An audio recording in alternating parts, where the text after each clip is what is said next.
रसिया एक ऐसा देश है जिसका टोटल एरिया सौर मंडल के बौने ग्रह प्लूटो के टोटल एरिया के बराबर है, यानी आज की पृथ्वी का ऑलमोस्ट 12% जमीनी हिस्सा इसी देश के पास है।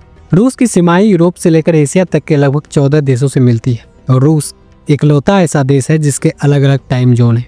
लेकिन असली सवाल यह नहीं है कि रूस इतना बड़ा है, सवाल यह है कि आखिर रूस इतना बड़ा बना कैसे और अब तक रूस इतने बड़े एरिया को कायम कैसे रख पाया है।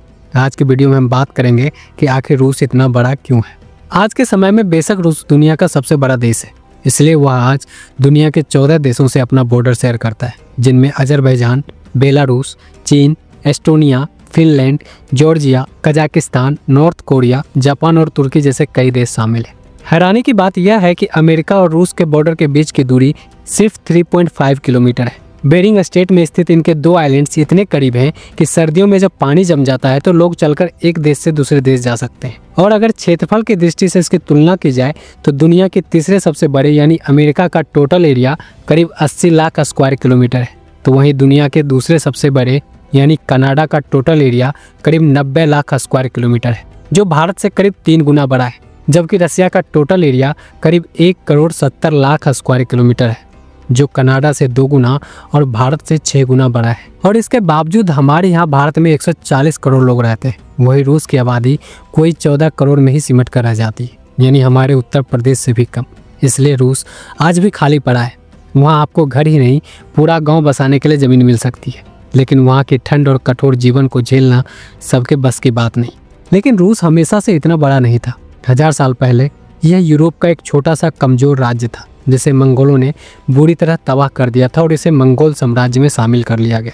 लेकिन जल्द ही मंगोल साम्राज्य के मॉस्कोवी राज्य में लोग मंगोल साम्राज्य के खिलाफ विद्रोह करने लगे और धीरे धीरे यहाँ के लोगों ने मंगोल राजा से अपनी ज़मीन वापस लेना शुरू कर दिया। और कई सालों तक चली लंबी लड़ाई के बाद यहाँ के लोगों ने मॉस्कोवी को मंगोल से आज़ाद कर दिया। यही मॉस्कोवी आज के समय रूस की राजधानी मॉस्को है। लेकिन मंगोल के आक्रमण ने यहाँ के लोगों को अंदर एक डर पैदा कर दिया, हमले का डर। रूस के पास भारत की तरह हिमालय या अमेरिका की तरह समंदर की सुरक्षा नहीं थी, वो चारों तरफ से खुला था। इसलिए 16वीं सदी में एक राजा आया, इवान द टेररिबल। उसने एक नीति अपनाई कि हमला ही सबसे बड़ा बचाव है। रूस ने अपनी सुरक्षा के लिए अपनी सीमाओं को फैलाना शुरू किया। यहाँ के लोग इसे घास के मैदानों को पार करते हुए कई ऊंची पहाड़ियों तक ले गए, ताकि किसी आक्रमण से यह पहाड़ियाँ इनके इस राज की सुरक्षा कर सके। समय के साथ जैसे जैसे यहाँ के राजाओं की ताकत बढ़ती गई और सेना का विस्तार हुआ, वैसे ही यहाँ की सेना ने और भी आसपास के राज्यों को अपने अधिकार में कर लिया। अब रूस की सीमा यूराल माउंटेन तक पहुँच चुकी थी। वहीं दूसरी तरफ रूस की सेना ने साइबेरिया पर कब्जा किया, जो एक काफ़ी ठंडा इलाका था।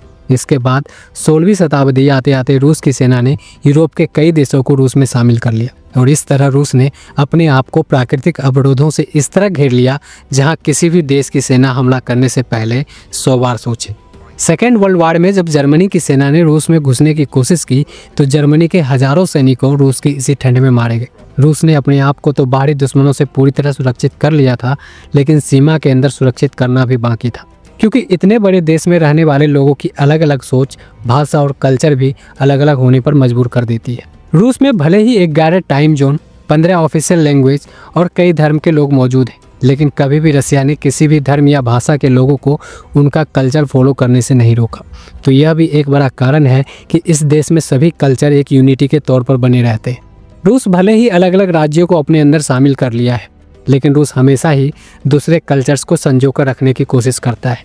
आज के समय में रूस में 84 टेरिटरीज यानी राज्य मौजूद हैं, जिनमें से 22 रिपब्लिक है, जिसका मतलब है इन राज्यों के पास कई स्पेशल अधिकार हैं कि वह अपनी संस्कृति और धर्म के मुताबिक अपने खुद के नियम तय कर सकते हैं, जिसमें रसिया की सेंट्रल गवर्नमेंट की कोई भी दखलअंदाजी नहीं होती।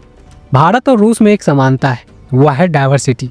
जैसे भारत अलग अलग भाषाओं और धर्मों का एक गुलदस्ता है, वैसे रूस भी यूरेशिया का एक विशाल गुलदस्ता है।